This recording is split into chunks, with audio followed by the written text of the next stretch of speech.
Chicken எடுத்திங்கன்னா ஒரு தடவை இந்த மாதிரி குழம்பு வச்சு பாருங்கள், ரொம்ப சூப்பராக டேஸ்ட்டாக இருக்கும். அதுக்கு நான் முதல்ல ஒரு 5-6 முந்திரி எடுத்திருக்கேன். கூடவே தேங்காய் கொஞ்சமாக எடுத்திருக்கேன். அது கூட ஒரு ஸ்பூன் சோம்பு போட்டுக்கோங்க. கூடவே கொஞ்சமாக கசகசா ஊற வச்சு சேர்க்கணும். நான் மறந்துட்டேன் ஊற வைக்க, அதனால் அப்படியே போட்டுக்கிட்டேன். ஃபஸ்ட்டு இந்த மாதிரி ஒரு தடவை ஓட்டி எடுத்துகிட்டு அதுக்கப்புறமா தண்ணி ஊற்றி அரைச்சிங்கன்னா நல்லா நைஸ் பேஸ்ட்டாக வந்துடும். இப்போ ஒரு வானிலை வச்சு எண்ணெய் கொஞ்சமாக ஊற்றிக்கோங்க. ஏன்னா நம்ம இதில் பட்டர் சேர்க்க போகிறோம். கொஞ்சம் எண்ணெய் ஊற்றிட்டு கொஞ்சமாக பட்டர் சேர்த்துக்கோங்க.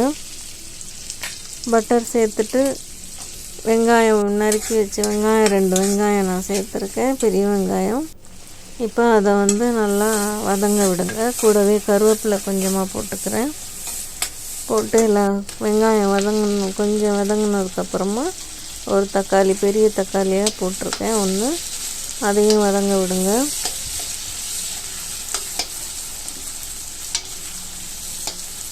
தக்காளியும் நல்லா வதங்கினதுக்கப்புறமா அதில் கொஞ்சமாக கரம் மசாலான்னா நான் எல்லாம் சேர்த்து பொடியாக அரைச்சி வச்சுக்குவேன், அதுதான்.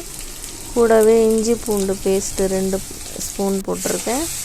அதையும் நல்லா மிக்ஸ் பண்ணி விடுங்க. இஞ்சி பூண்டு பேஸ்ட்டில் உள்ள தண்ணி கொஞ்சம் வற்றினதுக்கப்புறமா காஷ்மீரி சில்லி பவுடர் போட்டிருக்கேன், சிக்கன் மசாலா போட்டிருக்கேன், கூடவே மஞ்சத்தூள் போட்டிருக்கேன். இப்போ எல்லாத்தையும் நல்லா மிக்ஸ் பண்ணி விட்டுட்டு நம்ம கழுவி வச்சுருக்க சிக்கனை இதில் போட்டுக்கலாம். நான் ஒரு 3/4 கிலோ சிக்கன் வரைக்கும் போட்டிருக்கேன். போட்டுட்டு அதை நல்லா மிக்ஸ் பண்ணி விடுங்க. மிக்ஸ் பண்ணி விட்டுட்டு கொஞ்ச நேரம் ஆனோடனே தண்ணி ஊற்றி தேவையான அளவு உப்பு சேர்த்து தட்டு போட்டு மூடி நல்லா வேக விடுங்க.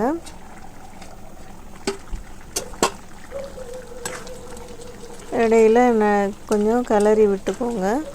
சிக்கன் நல்லா வெந்ததுக்கப்புறமா நம்ம அரைச்சி வச்சுருக்க தேங்காய் முந்திரியெல்லாம் கழுவி ஊற்றிட்டு மிக்ஸி ஜாரையும் நல்லா கழுவி அதில் ஊற்றிக்கோங்க.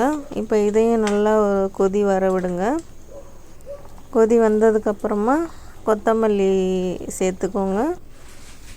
ரெடி ஆயிடுச்சு சிக்கன் கிரேவி. ரொம்ப டேஸ்ட்டாக இருக்கும். செஞ்சு பார்த்துட்டு எப்படி இருக்குது அப்படின்னு சொல்லி கமெண்ட் பண்ணுங்கள். தேங்க்யூ.